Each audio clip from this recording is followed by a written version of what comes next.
नमस्कार, एक बार फिर आज के टेली कॉन्फ्रेंसिंग कार्यक्रम में आपका स्वागत है। हम उम्मीद करते हैं कि यह कार्यक्रम आपको अच्छा लगेगा। रिहैबिलिटेशन काउंसिल ऑफ इंडिया पिछले कई महीनों से इस चैनल के माध्यम से विकलांगता से संबंधित विभिन्न विषयों पर आपसे चर्चा करती रही है और जिसका मुख्य उद्देश्य समाज में विकलांगता से ग्रसित बच्चों, व्यक्तियों की समस्याओं के प्रति जागरूकता प्रदान करना है। आज के इस टेलीकॉन्फ्रेंसिंग कार्यक्रम में हम इंटरनेशनल डिक्लेरेशन ऑन डिजेबिलिटी जैसे महत्वपूर्ण विषय पर चर्चा करने जा रहे हैं और इस विषय पर चर्चा करने के लिए हमारे साथ स्टूडियो में मौजूद हैं मिस अनुराधा मोहित, जो हमारे ठीक दाईं ओर बैठी हैं। She is the special rapporteur to the National Human Rights Commissions. The High Commissioners for Human Rights has appointed her on behalf of the National Human Rights Institutions to the UN Ad Hoc Committee elaborating the Disability Convention. She has also served as a Deputy Chief Commissioner for the Persons with Disability under the Ministry of Social Justice and Empowerment, Government of India. Madam, you are most welcome to our program. हमारे साथ बिल्कुल दाईं तरफ बैठे हैं Shri S के Rungta. He is the secretary general of the national federation for the blind and the leading practitioner in the high court and supreme court of India. He is well known for his contributions to the law and policy on disability both in India and international field. Sir, आपका भी इस कार्यक्रम में स्वागत है. कार्यक्रम शुरू करने के पहले हम आपको अपना टेलीफोन नंबर बता दें. हमारा टेलीफोन नंबर है 011-2953-2844, 011-2953-2845. फैक्स नंबर है 011-2953-6134. टोल फ्री नंबर है 1600112345. आप अपना सवाल इन टेलीफोन नंबर्स के माध्यम से फैक्स कर सकते हैं, इस टेलीफोन नंबर के माध्यम से पूछ सकते हैं. अपना सवाल फैक्स भी कर सकते हैं. हम कोशिश करें कि आपके सवालों का जवाब इंग्लिश या हिंदी लैंग्वेज में दे सकें. आपसे यह अनुरोध है, कॉल करते समय अपने टीवी सेट के वॉल्यूम को लो पर रखें और आज के टॉपिक से संबंधित सवाल ही पूछें. कार्यक्रम को आगे बढ़ाते हुए हम श्री रुंगटा साहब से ये जानना चाहेंगे कि किन प्रकार के डिक्लेरेशन हैं जो कि इंटरनेशनल लेवल पे डिक्लेरेशन किए गए हैं, खासकर डिसेबिलिटी के फील्ड में. इनके बारे में हमारे ऑडियंस को, जो कि हमारे पेरेंट्स हैं, स्टूडेंट्स हो सकते हैं, रिहाब वर्कर हो सकते हैं, प्रोफेशनल्स हो सकते हैं, इनको जानकारी दें. रुंगटा साहब please.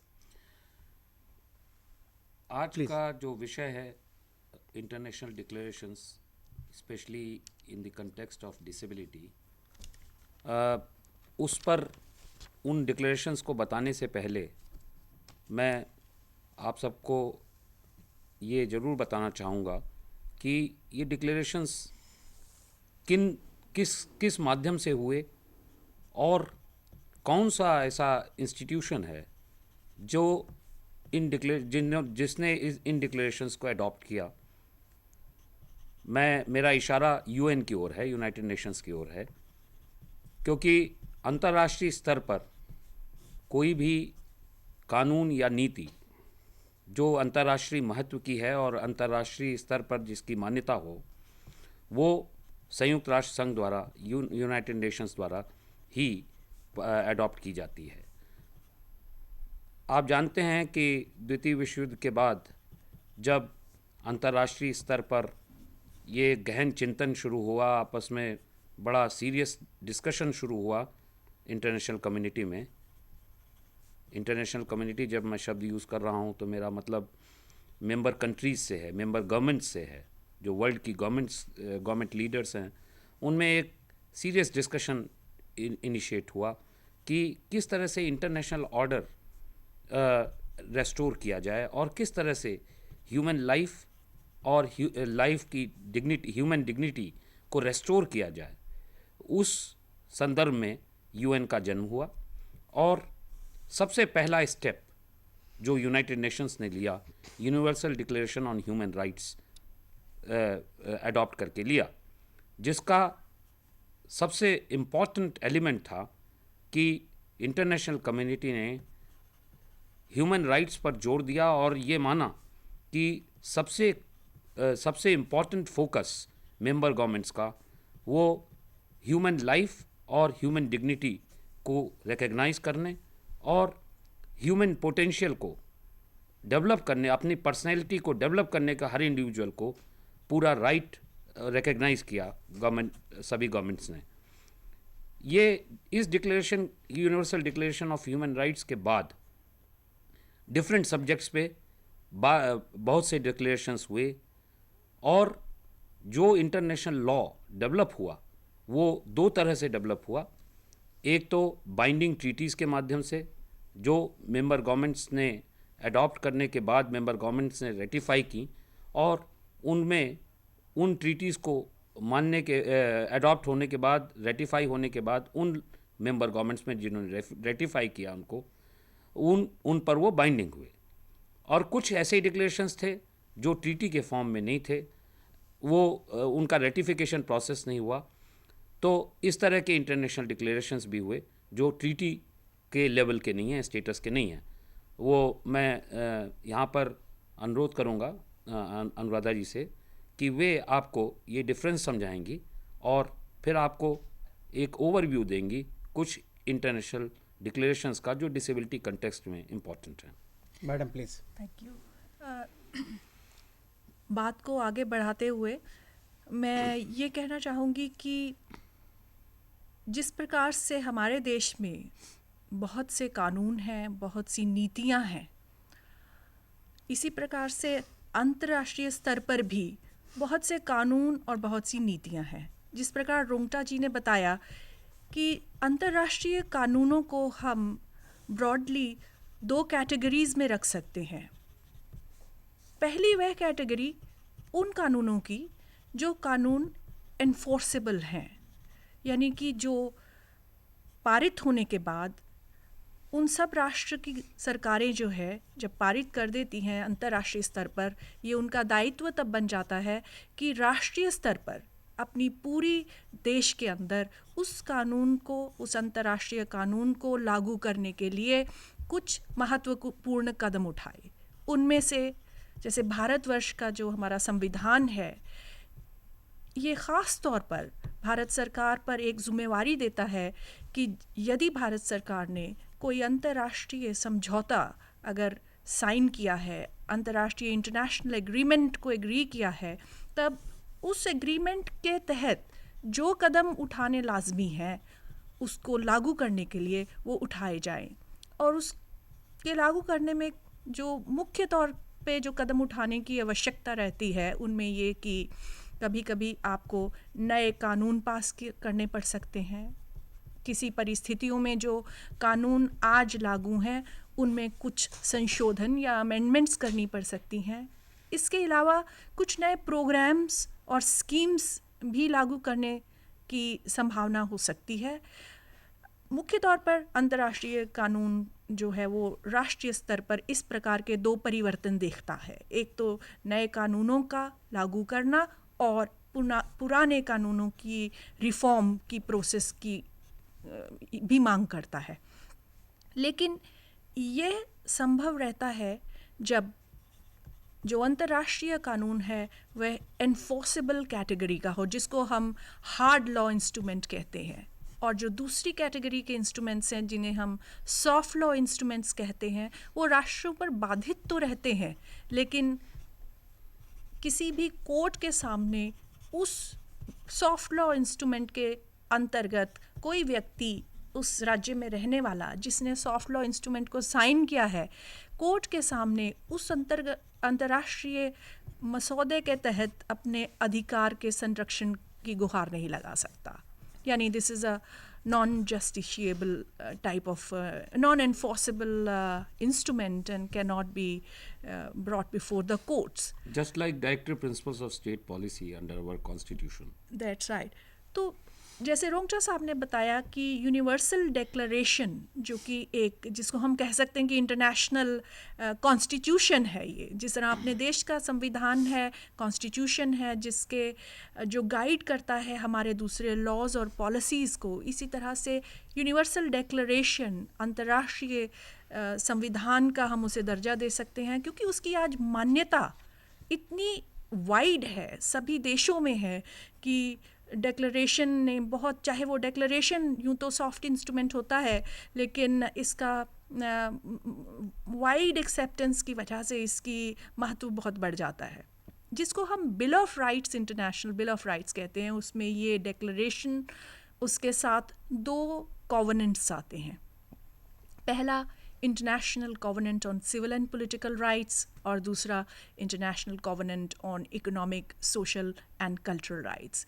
In fact, these 5 categories of rights, economic, social, cultural, civil, and political, they form the continuum of human rights.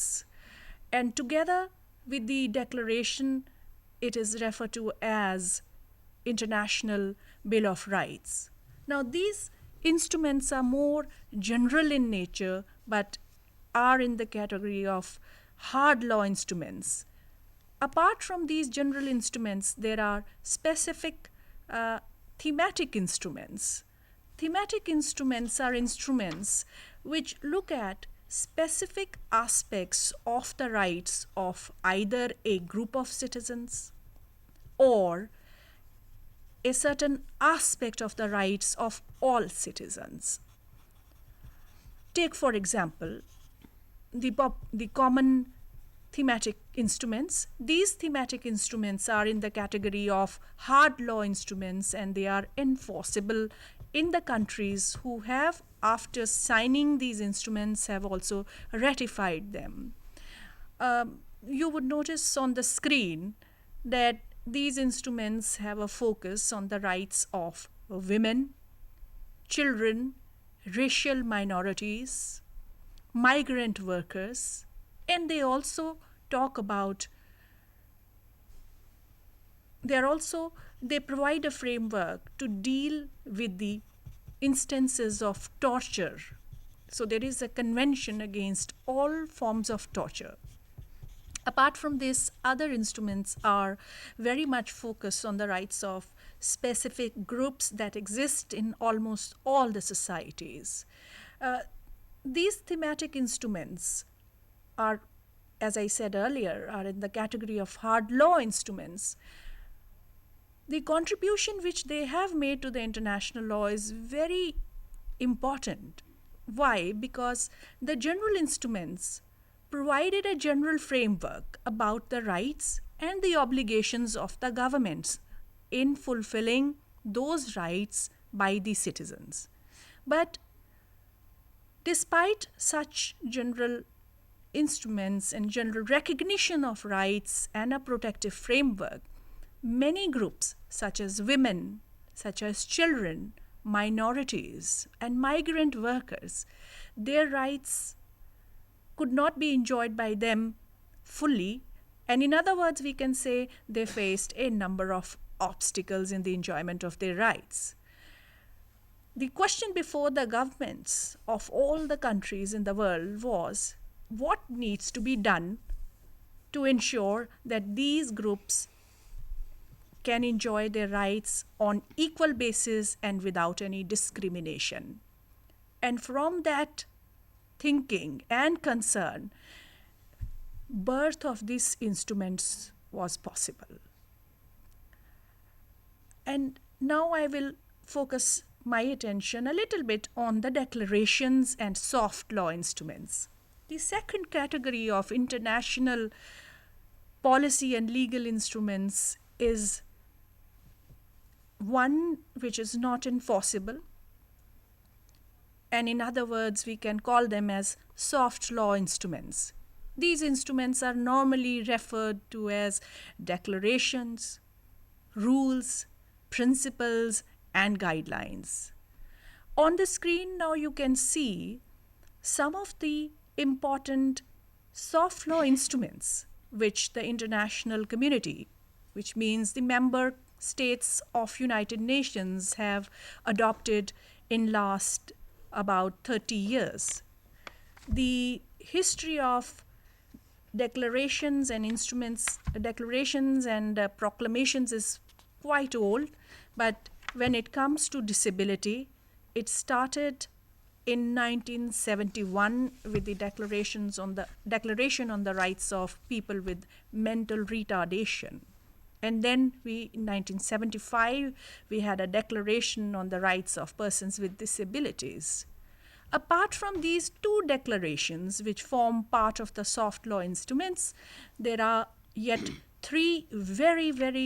four very important instruments. They are known as World Program of Action, then Standard Rules for Equalization of Opportunities for Persons with Disabilities, then Talent Guidelines and Mental Health, or we can call them MI principles, which provide guidance to the states about the way minimum standards must be ensured in the mental health institutions.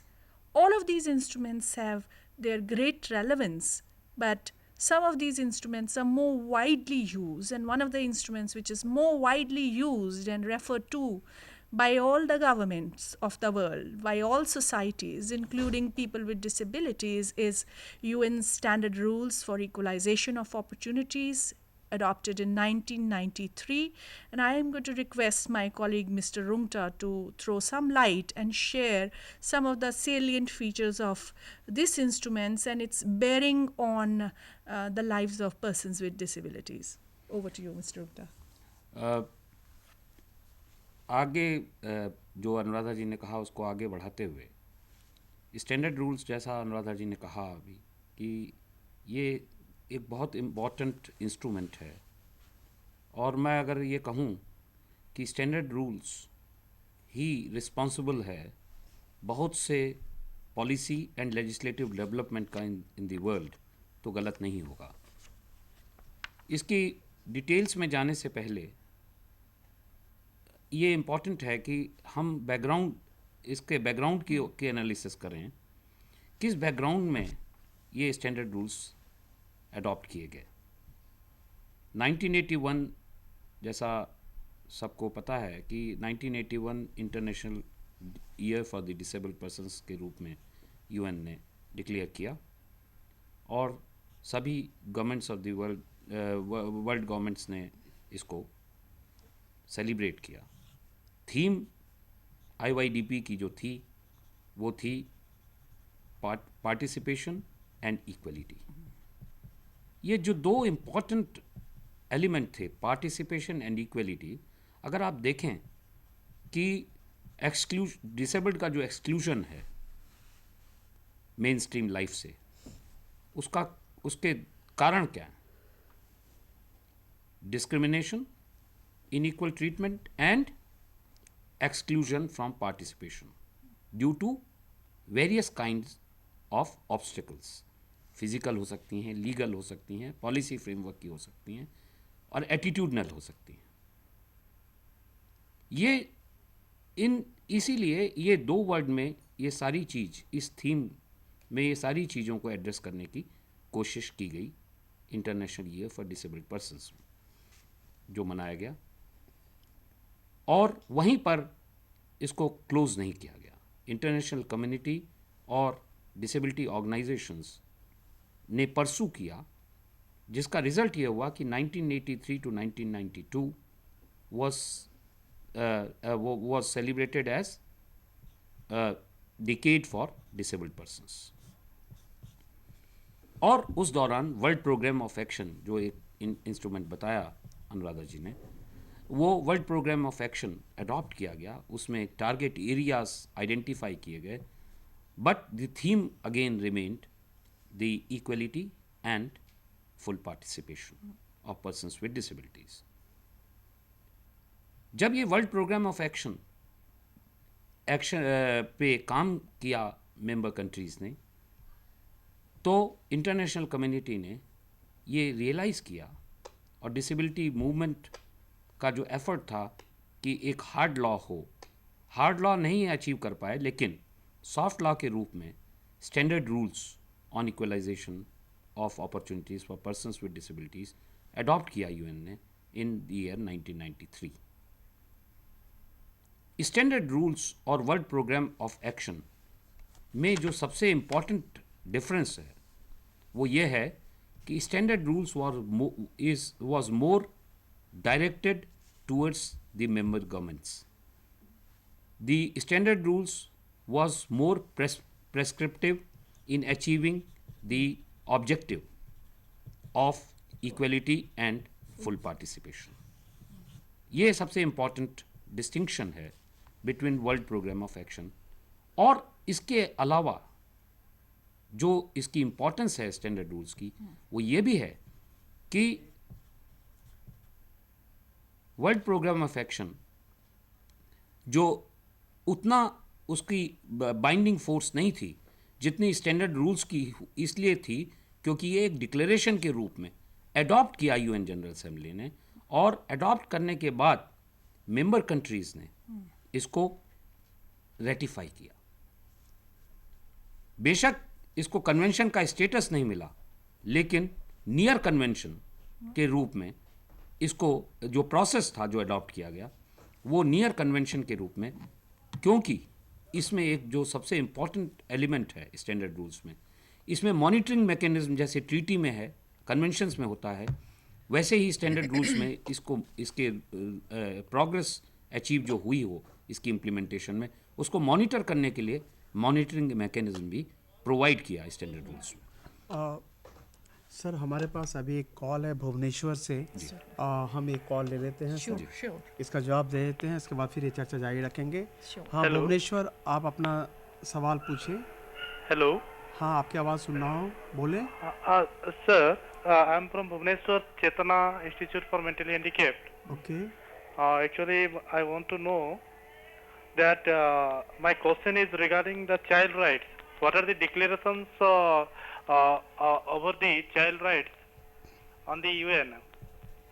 And another thing is that I have come across with your thematic hard law instrument, and there one of the word is there, that is pornography. Please give me a clarification about that one. Sir अभी एक सवाल जो है ले लेते हैं। हाँ, सवाल ले लेते हैं, आप इनका जवाब दे Hello, दीजिए। are you hearing me, sir? हाँ, yes, we are listening you. अभी आपका जवाब दे रहे हैं। Are you clear?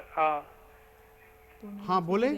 Okay, sir. Okay, It is my thank you. question. Please give me answer. Thank you sir. Child right के बारे में जो डिक्लेरेशन was के बारे में जानना चाहते देखिए, हैं, convention on the rights of the child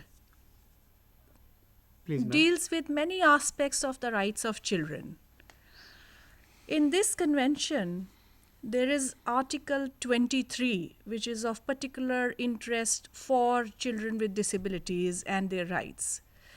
I would suggest that the gentleman who has asked this question should obtain the CRC, the shorter version of Convention on the Rights of the Child, and look at Article 23. It's a comprehensive article which looks at the rights of children with disabilities from a very wide perspective. For example, it is concerned with the overall growth and development of children with disabilities, equal opportunities in education, equal opportunities in cultural life, sports, spiritual development, so on and so forth.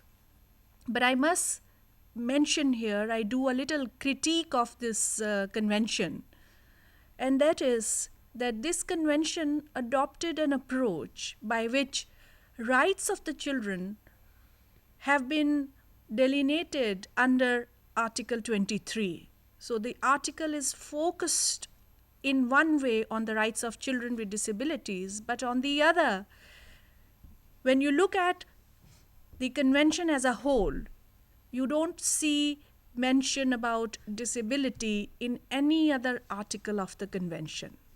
The positive of this is that when the states present their periodic reports to the monitoring body who looks at or who monitors the implementation of this convention, it gets from all the governments of the world their progress report also on Article 23 dealing with disabled children's rights. So that way we get a focus and there is a reporting specifically on that article. But the negative, of course, remains that it has conveyed a sort of a message that as if whatever is in the Article 23 that relates to the rights of children with disabilities, and for whereas the remaining convention is for all other children. This is a wrong signal which this convention, because of its arrangement, has conveyed.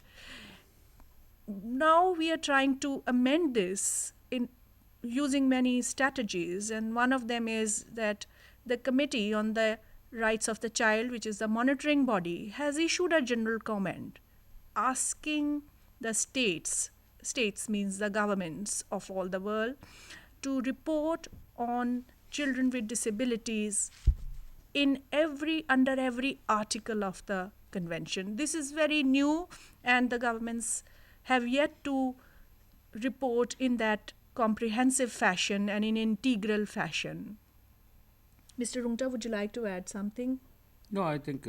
On the pornography, would you like to No, I think this doesn't concern the topic. Yes, You yes. see, it actually, I would say that when you look at the international law, one thing should be clarified. International law is specific as as well as very broad. If you look at broadly at the if you look at the provisions which are very broad, but the advantage of these broad provisions is that they could be read in a very flexible manner. They could be implemented and used in a very I would say again flexible manner, because if you look at under the ICCPR or this Convention on the Rights of the Child, there are provisions for which deal with the prevention of abuse, violence against children, prevention of abuse and violence against children, or prevention of torture, inhuman and degrading treatment. Now, I am sure using children in pornographic literature and mediums can be dealt with within the broad provisions of prevention of abuse and violence or prevention of torture, inhuman and degrading treatment, because it's definitely a very degrading treatment of children if they are used in those heinous activities by profit makers. If one wants to stretch these articles and deal with the pornographic mediums which exploit children, it is very much possible under international law, and I think our national law is also fairly, I would say, well developed and quite effective. So before we go to international law, we do have our national law to which we can apply in these situations. Mr. Rungta, it would be fair to say that? Yes. Okay. Let's move on. Thank you ma'am. हम अपनी चर्चा जारी रखेंगे. हम रुंगटा साहब से फिर बात करते हैं जो international declaration year for the disabled के बारे में बता रहे थे. सर, आप इनके बारे में चर्चा जारी रखें सर. तो प्लीज़. हम बात कर रहे थे कि स्टैंडर्ड रूल्स का डिस्टिंक्शन मैंने और उसमें इम्पॉर्टेंट एलिमेंट आपको बताए. वर्ल्ड प्रोग्राम ऑफ एक्शन से किस तरह से ये अलग है थोड़ा, और किस तरह से आगे ले जाता है उस थीम को, ऑब्जेक्टिव को अचीव करने के लिए किस तरह कॉन्क्रीटाइज करता है स्ट्रेटेजी को, और पॉलिसी फॉर्मेट को किस तरह से आगे बढ़ाता है. अब स्टैंडर्ड रूल्स की जब हम एनालिसिस करें तो जैसा मैंने कहा कि ऑब्जेक्टिव इसका वही equal participation and equality. Now full participation and equality ये थी ऑब्जेक्टिव है स्टैंडर्ड रूल्स का. और इसमें स्ट्रेटेजी जो अडॉप्ट की है, स्टैंडर्ड रूल्स को हम 3 भागों में बांटें तो हमको समझ आएगा कि किस तरह से स्टैंडर्ड रूल्स में प्रोविजंस करके इन 2 ट्विन ऑब्जेक्टिव्स को अचीव करने की कोशिश की गई है. पहला हिस्सा स्टैंडर्ड रूल का और पहली स्ट्रेटेजी ये है कि preconditions for equal participation. उसमें ये कहा गया कि कौन कौन सी support services, medical care, individual care services and support services चाहिए in order to overcome the functional limitations caused by a given disability.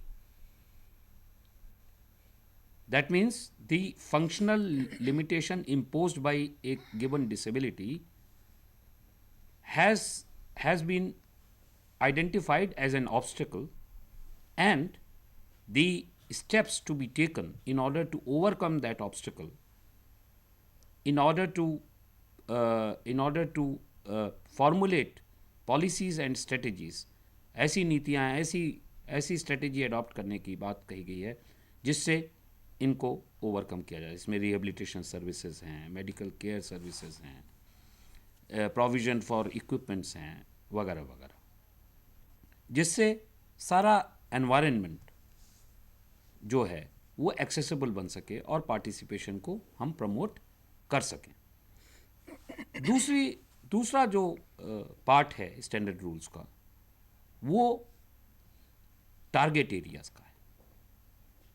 Target areas for action. उसमें स्पेसिफिक एरियाज को आइडेंटिफाई किया गया, जैसे एजुकेशन है, जैसे एम्प्लॉयमेंट है, जैसे इनकम मेंटेनेंस है एंड सोशल सिक्योरिटी है. ये 3 ब्रॉड एरियाज आइडेंटिफाई किए. रूल 6 एजुकेशन से डील करता है. उसमें ब्रॉड प्रिंसिपल क्या है एजुकेशन के लिए, कि the children with disabilities are to be prepared for education in integrated settings. That is the objective. But the rule also further says कि जहाँ पर preparedness नहीं हो बच्चे की integrated setting में जाने के लिए, या adequate infrastructure नहीं हो normal schools में, वहाँ आप special schools में उनको special education program में चिल्ड्रन विद डिसेबिलिटी को एजुकेशन इम्पार्ट करे मेंबर गवर्नमेंट्स, और उसका भी ऑब्जेक्टिव ये रहे कि अल्टीमेटली वो इंटीग्रेटेड सेटिंग के लिए तैयार हो सके और नॉर्मल स्कूल्स में जाकर अपनी एजुकेशन ले सके. धन्यवाद सर. जैसा कि अभी हमने देखा कि खासकर जिन्होंने बताया मैडम अनुराधा मोहित ने और रुंगटा साहब ने. ओके, कॉल हम लेते हैं सर, फिर चर्चा जारी. Yes please ask your question sir. I'm actually, sir, I want to know that what are the provisions in the UNO regarding special education. I want Okay, to know sir. that. Okay, sir. Are you hearing, sir? Yes. Are you hearing me, sir? Yes. Hello, sir. We are hearing. We've heard you and we're ready to Are answer. you listening me, sir? Yes, we can answer your question now. Hello, sir. Yes, हम आपकी आवाज़ सुन रहे हैं, आपको हम जवाब देने जा रहे हैं.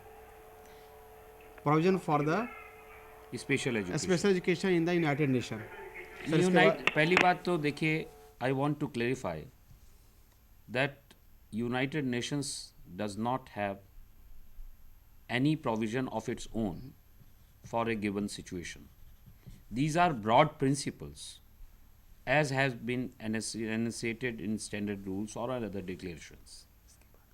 Now, as I was trying to tell you that Rule 6 of the standard rules deals with education. The objective is integrated education. But in order to achieve that objective, special education program has also been identified as a means to achieve that ultimate objective. So that is the broad principle that has been laid down in the standard rules, which it has also been followed by various other declarations, like Vivaco Millennium Vivaco framework. Yes. Shall I add Yeah, something? please. You see, education of children with disabilities came to be recognized as special education in early, I would say, 30s in United States and in Europe. So we started using this term special education when we talked about the needs, educational needs of children with disabilities, which are in some ways different from the educational needs of children who do not have disabilities. Now, this difference, unfortunately, is not reflected in many instruments which have been adopted by United Nations. But again, a broad provision, a broad principle exists in the UN system. If you look at the instruments, then you find there is a distinct recognition of the minority cultures, of the minority religions, of minority rights, broadly speaking. And a general obligation is of the state under various instruments internationally adopted about protection to the specific cultural and other characteristics of minority groups. In that sense, our constitution is also not very different. Our constitution provides for the flourishing of educational systems adopted or preferred by the minority groups. This include linguistic minorities, this include religious minorities, and in that sense, disabled are also a minority, and they have very unique educational preferences and educational needs. So that way, I would assert that disabled people are a minority, a statistical minority, as well as a distinct minority in terms of special educational needs. Now, the distinct recognition of this right does not feature, although in the hard law instruments, but if you look at the soft law instruments, the Declaration on the Rights of the Persons with Disabilities 1975 has a clear recognition to the rights of education of children with disabilities, and the same is true for mentally retarded children because Declaration recognizes their right to education. And when you see the mention of right to education in a disability-specific document or legal instrument or policy instrument, then usually it is not referred to as special education because then you're talking about the rights of the disabled people. So you usually find a reference to education over special education. I must clarify that all these declarations which we have talked about, or Mr. Rungta has talked about to great detail about standard rules, and if you look at standard rules has a very elaborate rule on education and a very elaborate set of duties for the governments to ensure that education is a meaningful education for children with disabilities by providing options, various options, integrated education, special education in special schools and electronic medias and so forth and so on. And then now if I turn a little bit towards two specific instruments which are very relevant in the context of Asian and Pacific reality as the region in which we live. Last decade or so, we've adopted or given ourselves two policy frame instruments and which have very, very positively influenced the national action for persons with disabilities. Okay, ma'am, हमारे पास एक दाहोद से call आ रहा है, हम call ले लेते हैं. Then I will complete this question and yes, ma'am. Please, Dahod. Hello. हाँ, प्लीज अपना सवाल पूछिए. आपकी आवाज सुन रहे हैं, अपना सवाल पूछिए. नमस्कार. मैं दाहोद गुजरात से यूसुफी कापड़िया बोल रहा हूँ, ब्लाइंड वेलफेयर काउंसिल. जी सर, बताइए सर. मैं ये पूछना चाहता हूँ कि यूनो डिक्लेरेशन के वो कौन से भाग को अभी तक भारत सरकार ने छुआ नहीं है और उनके लिए क्या करना चाहिए भारत सरकार को, ये मैं जानना चाहता हूँ दोनों वक्ता से. धन्यवाद सर. अभी जो सवाल था दाहोद गुजरात से, वो ले लेंगे. पहले एजुकेशन को ख़त्म कर देते हैं. हाँ, ठीक है सर. एजुकेशन को मैं जल्दी से ख़त्म करती हूँ ये बताते हुए कि स्पेशल एजुकेशन एक एजुकेशन के राइट के तौर पर रिकग्नाइज्ड है सभी declarations, rules, world programme of action के अंदर. लेकिन इसके अलावा हमारे पास एक बहुत स्पेशल समझती हूँ एक पूरा फ्रेमवर्क जो कि यूनेस्को से हमें मिला है, जो कि यूएन की एक स्पेशलाइज्ड एजेंसी है एजुकेशन के ऊपर.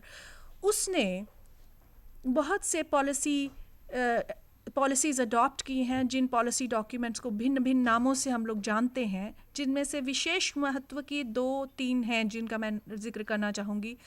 सबसे इम्पॉर्टेंट इनमें है सालामांका statement on special education or education of learners with special education of children with disabilities. ये एक बहुत ही व्यापक मसौदा है एजुकेशनल पॉलिसी के लिए, जो विकलांग बच्चों की एजुकेशन के ऊपर काफ़ी इसका फोकस है। इसमें खाली विकलांग बच्चों की एजुकेशन पर फोकस नहीं, बल्कि और माइनॉरिटी बच्चों की एजुकेशन के ऊपर भी ये बहुत इम्पॉर्टेंट पॉलिसी फ्रेमवर्क है। लेकिन विकलांगता के ऊपर विशेष इसका फोकस है। जब आप कभी सालामांका स्टेटमेंट पढ़ेंगे तो आप जानेंगे कि ये एक बहुत ही प्रोग्रेसिव और फॉरवर्ड लुकिंग स्टेटमेंट है। और इस स्टेटमेंट को देश के हमारे विश्व के 125 देशों ने आज स्वीकार किया है। इसके अंडर एक फ्लैगशिप प्रोग्राम भी चलता है यूनेस्को में। सालामांका एक मील का पत्थर भी बना है एजुकेशन ऑफ द डिसेबल्ड में, जिससे बच्चों की एजुकेशन, उससे संबंधित सभी जो आयाम हैं, टीचर ट्रेनिंग है, स्कूल मैनेजमेंट है, प्रेपरेशन ऑफ एक्सेसिबल करिकुलम्स है, एक्सेसिबल एनवायरनमेंट है, इस पर ये विशेष तौर पर पॉलिसी ये गाइड करती है, गाइडेंस प्रोवाइड करती है। इसके अलावा दूसरा programme EFA education for all, जो कि यूनेस्को का प्रोग्राम है। ये पहला प्रोग्राम है जो मैं समझती हूँ कि डिसेबिलिटी इंक्लूसिव है, और राष्ट्र की सरकारों ने जब EFA का प्लान ऑफ एक्शन बनाया तो डिसेबिलिटी स्पेसिफिक एक्शंस भी इसमें आते हैं। और मैं उसको बहुत महत्व देती हूँ इसलिए क्योंकि पहली बार EFA रिकग्नाइज करता है कि जो डेफ बच्चे हैं उनकी शिक्षा जो है वह साइन लैंग्वेज के माध्यम से होनी चाहिए। मैम, हमारे पास एक कॉल है तिरुपति से। जी, ले प्लीज आस्क योर क्वेश्चन। बीच का question. Hello. Yes, Hello. Good afternoon, sir. Good afternoon. Sir, we would like to know what are the provisions in Declaration on Rights of Mentally Retarded Persons okay and the talent guidelines for action for the persons with a disability. Okay sir, Thank you. Guideline, thank you. पहले आप sir वो जो पहले का सवाल house Gujarat से, उसके बारे में आप जरा बता दें। Yes. इसके बाद दूसरा सवाल हम लेते हैं। Please sir. Yes, the question in response to the Gujarat. question from Gujarat, I would like to say that it is, it is very difficult to analyze and give you a detailed list of what has not been done by the government of India, which has been provided for in the declarations at the UN level. But I would like to say this, that all some action has been taken almost in all the areas. For instance, there are 12 areas of action recognized in Decade for Disabled Persons, UNSK for Disabled Persons, and its agenda for action. Now, in all those 12 areas, steps have been taken. A beginning has been made, but all the provisions that have been provided for have not yet been made in either in the policy or in the legislation. For instance, very little, if you look at the field of employment, very little has been done in order to ensure that in the entire workforce it is ensured that there is no discrimination on the ground of disability in the matter of granting jobs to them. If you look at the private sector and even in the public sector, nobody talks of giving employment as a matter of right. In the public sector, if you get some jobs, you get it only by virtue of reservation. But against unreserved vacancies, there is hardly any recruitment made. So that is the area where action requires to be taken, which has not been taken. Even in our Disability Act, there is no provision which prohibits discrimination explicitly on the ground of disability in the matter of employment, though it prohibits discrimination in the matter of promotion, but not in the matter of the first recruitment, the entry level. So these are the areas where we need to take faster action. Okay, thank you sir. जो दूसरा सवाल था हमारा, जिसमें provision for the Mental retardation. Persons with mental retardation दिखा as दीजिए पर the UN declaration इसमें तो एंड बहुत इटालियंस गाइडलाइंस के बारे में था। इनके बारे में तिरुपति से कॉल था, आप जवाब देना। जी, ऐसा है कि English, Declaration on the Rights of Persons with Mental Retardation is a declaration which opens with a very positive recognition that persons with mental disabilities have all the rights, civil, political, economic, social, and cultural, on the basis of equality. This is a very pious and wonderful opening which the declaration has. But we know in reality that persons with intellectual disabilities or mental disabilities face a number of problems, and these problems are very deep rooted in our practices, social practice, cultural practices, and has also impacted the way the law and policy have evolved around the question of mental capacity or mental disabilities. Talent guidelines are also there, but I have to say that world over, the community of persons with disabilities and their families have not used these instruments to advance and claim their rights or for the promotion or protection of their rights. So these instruments have remained unutilized or at best underutilized. If somebody would use them, I am sure we can at least initiate the process of change at the level of law and policy, if not at level of attitudes, because attitudes are most difficult to change, but more easy one is to change the law and policy on the basis of the Declaration on the Rights of Persons with Mental Disabilities and the talent guidelines. I am sure you have this National Trust for the Welfare of Persons with Mental Retardation, etc. And then you have National Institute for the Mentally Handicapped. It would be very useful to engage these two institutions on the basis of the declaration, and if parents, professionals, and people themselves would read the declaration, look at the provisions and the rights guaranteed under the declaration carefully, and then formulate a recommendation to the government or a questionnaire, as what has been done in the light of the declaration, that would be a very, very useful and wonderful step in my view, Mr. Rungta. But I could mention to you that currently there is a very big effort going on in the United Nations, and that effort is towards a new convention, this time a convention on the theme of disability. It has a long name which you can read on your screen, and you see. Okay, let's take Should I it. take the call? Let's take the call. Bhubaneswar, अपना आप सवाल पूछे। Hello Bhubaneswar. Hello, sir. Actually, I want to ask you about the integration and mainstreaming. I don't know whether it comes under your discussion area or not. Actually, my question is, what are the UN declaration, as per UN declaration, what is the main difference between mainstreaming, integration, and inclusive education? And accordingly, you please clarify me about what is inclusive education. Okay, thank you sir. Thank you, sir. Madam, इसके बारे में कुछ बताना चाहें? देखिए, Please. ऐसा है कि ये main streaming, integrated education and inclusive education, जितना कंसर्न आपका है और जितना कन्फ्यूजन आपको है, उतना ही कन्फ्यूजन सभी को है।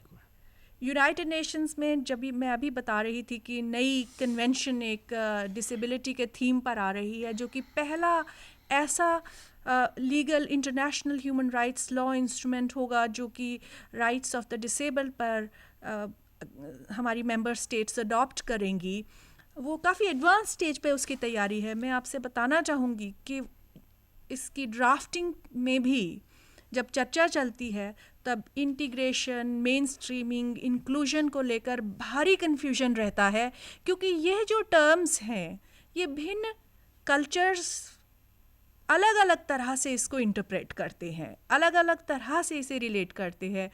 थोड़ा सा मैं आपको हिस्ट्री में ले जाऊं तब आपको ये बताना चाहूँगी कि ख़ास तौर पे पाश्चात्य देशों में एक बहुत पुरानी परंपरा रही है कि वह जितने भी इंटेलेक्चुअली डिसेबल्ड और जो मानसिक रूप से लोग इल हैं, जैसे जिनको हम मेंटली इल लोग कहते हैं अपने यहाँ, उन लोगों को वो लोग आइसोलेटेड इंस्टीट्यूशंस में रखते थे.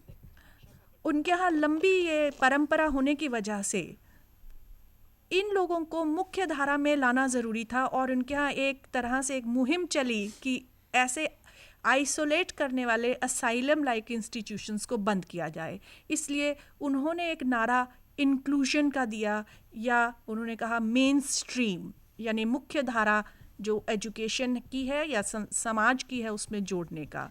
और जी एक सवाल आया है, वो लेते हैं, फिर उसके बीच में आपका फिर आपको जवाब देते हैं. हाँ, Visakhapatnam, please ask your question.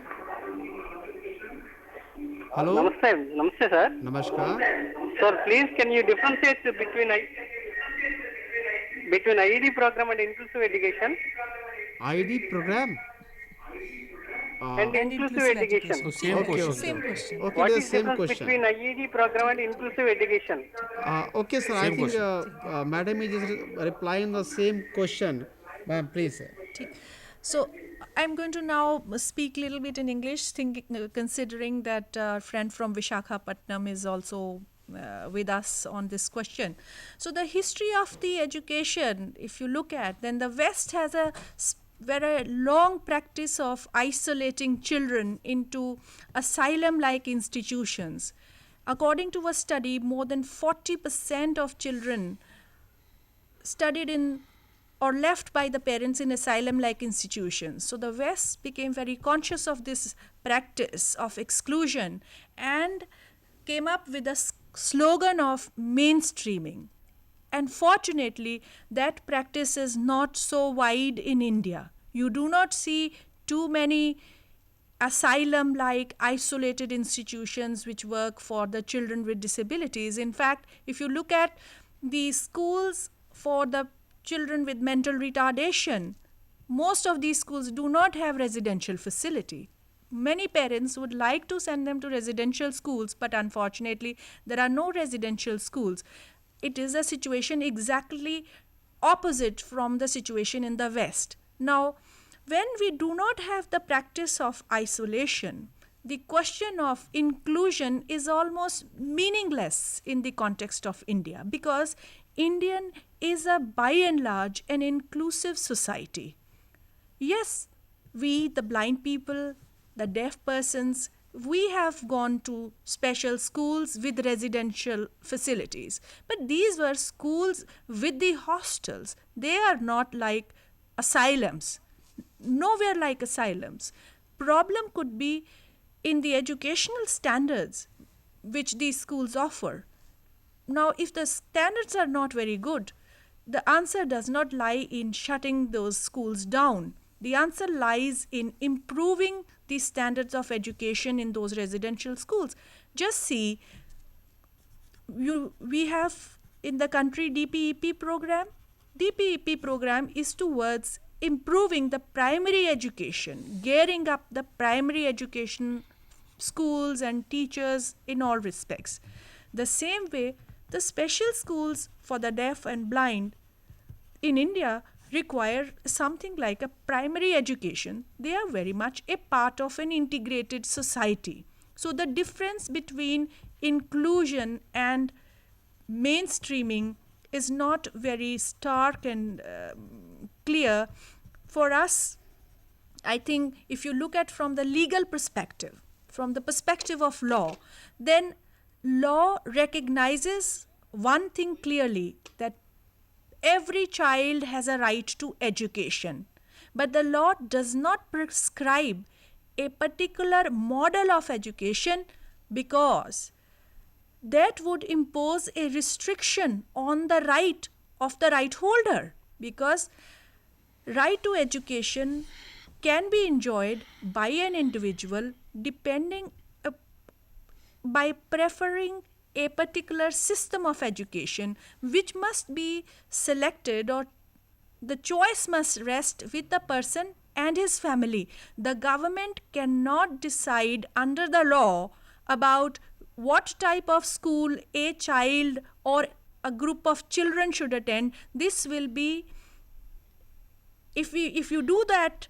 legally speaking, that is a I would say that is a limitation on the right to education. So we in the field who are concerned with the discourse of right, we do not want to involve ourselves in the type of educational delivery models. The only thing which we will emphasize under the law is that all forms of education should be made accessible and available to people and children with disabilities as they are available to non-disabled people. Mr. Rungta, Just to supplement, okay ma'am, हमारे पास एक last call है कोयम्बटूर से. हम एक कोयम्बटूर से call Hello, लेते it's a हैं. question. Yes please ask your Yes, question. it's a question. Yes Sir, it's a question from IHRDC. Yes It's a question towards Ms. Anuradha Mohan. Yes And I wish to have her opinion on the service to the disabled in India. I just want to have to be rated by Ms. Anuradha Mohit, and to just tell does laws need some revision, or a new law to be passed to make better the service to the disabled in our country. And the next question is, do borderline retarded and mild retarded have the right to vote in elections? Thank you, sir. Okay ma'am. Madam, could you like to respond this I question? think I will request first Mr. Rungta to, his supplement to my answer. Rungta साहब, हमारे पास समय बहुत कम है, आप brief में जानकारी No, देंगे. just two Please. lines. Yes. Just to supplement, to me, and as rightly pointed out by Anuradha ji, you see, this right to have choice with the parents to decide in about the placement of his or her child is recognized by CRC also. So that would infringe the delivery model. To me, inclusion is an objective which has to be achieved by adopting and making available all forms of education, spatial, integrated, and so on and so forth. Thank you. I think, Mr. Rungta, the last question please. which came was more general. Yes. And I would only say that had our governments taken the declarations, the standard rules, the conventions which they have signed seriously, and had assigned an agency to see the implementation of these declarations, which are the international promises. Okay, ma'am. Had they done it, I'm sure persons with disabilities would have got very good range of services and in the rights framework. But this has not happened, but at the same time, I do not say that it cannot happen. It can happen if you know that there are at least two agencies Thank you, ma'am. you can turn to. Thank you ma'am. जैसा कि अभी हमने देखा कि हमारे आज के इस टॉपिक में किस प्रकार इंटरनेशनल डिक्लेरेशन के बारे में, खासकर डिसेबिलिटी के बारे में जो डिक्लेरेशन हुए right from the second world work में डॉक्टर मिस्टर रुंगटा ने और मैडम अनुराधा मोहित ने जो इन्फॉर्मेशन हमारे ऑडियंस को दिया, खासकर इंटरनेशनल लॉ के फॉर्मेशंस के बारे में और उनके खासकर हार्ड लॉ इंस्ट्रूमेंट और soft law instrument, thematic law instruments के बारे में जानकारी दी. और ये उन्होंने ये भी बताया स्टैंडर्ड रूल्स के प्रोविज़न के अंतर्गत में क्या क्या पर्सनस विद डिसेबिलिटी के लिए क्या क्या फंडामेंटल राइट्स होनी चाहिए, और लेटेस्ट जो ड्राफ्ट पॉलिसी बनने जा रही है खासकर integration inclusion and main streaming पर, इसके बारे में उन्होंने बताया.